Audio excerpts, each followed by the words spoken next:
Hello friends, કેમ છો બધા? મજામાં? આજે આપણે વાત કરીશું તિજોરી વિશે. તિજોરી કે જેમાં તમે જે કબાટ હોય તમારું, એની અંદર જે તમારી તિજોરી હોય, એટલે કબાટ વિશે, બરાબર? તિજોરીવાળું કબાટ. તો જેમાં કે આપણે જ્વેલરી પણ રાખીએ, પછી આપણા ઇમ્પોર્ટન્ટ ડોક્યુમેન્ટ્સ પણ રાખતા હોઈએ, પછી આપણે એમાં પૈસા પણ રાખતા હોઈએ. તો એ તિજોરી તમારે ક્યાં રાખવી જોઈએ? તો પહેલાં તો એમ જોઈએ કે ક્યાં ન રાખવી જોઈએ, બરાબર?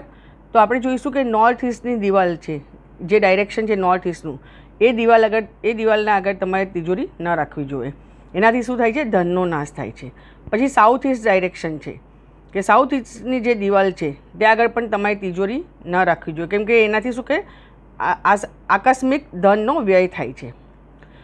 હવે બીજું સાઉથ વેસ્ટ ડાયરેક્શન, કે ત્યાં આગળ તમે તિજોરી રાખો તો એમાં રાખેલું ધન સંપત્તિ તમારે ખરે સમયે ઉપયોગમાં આવતું નથી.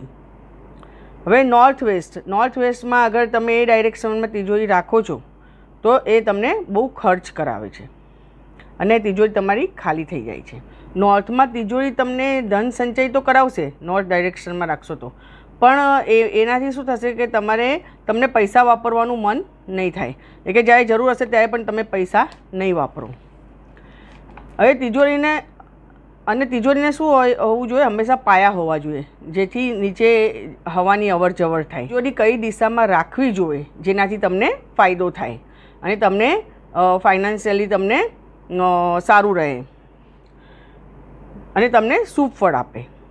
તો એ તિજોરી તમે સાઉથ દિશા છે, કે જે સાઉથની દિવાલ હોય ત્યાં આગળ અગર તમે તિજોરી રાખો છો, એનો જે દરવાજો છે, જે તિજોરીનો દરવાજો છે એ ઉત્તર તરફ ખુલવો જોઈએ.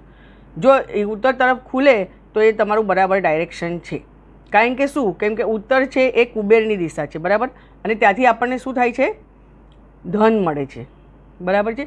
અને જે દક્ષિણ દિશા છે એ તમારા સંગ્રહની દિશા છે. તો તેનાથી જ્યારે તિજોરી તમે સાઉથમાં મૂકો છો અને એનો દરવાજો જ્યારે ઉત્તરમાં ખુલે છે, નોર્થમાં, એનાથી શું થાય છે કે તમારા જે પૈસા હશે, જે ડોક્યુમેન્ટ, એનો સંચય થશે. એનાથી તમારા પૈસા જમા રહેશે, એમાં તમારા પૈસા ખરે ટાઈમે જ્યારે ઉપયોગમાં લેવાના હશે ત્યારે લેવાશે. એ બધા ફાયદા તમને આનાથી થશે. અને જ્યારે તમે જે રૂમમાં તમારી તિજોરી હોય એ રૂમની તમારે સાફ સફાઈ રાખવી ખૂબ જ જરૂરી છે. કારણ કે જેટલી તમે સાફ સફાઈ રાખશો ને એટલો જ તમને ફાયદો થશે. નહીં તો ધૂળ ને કચરો લાગવાથી તમને દરિદ્રતા પણ આવી શકે છે. તો ફ્રેન્ડ્સ, તમને અમારો વિડીયો સારો લાગ્યો હોય તો એને જરૂરથી લાઈક અને શેર કરજો. Bye bye. Thank you. Take care.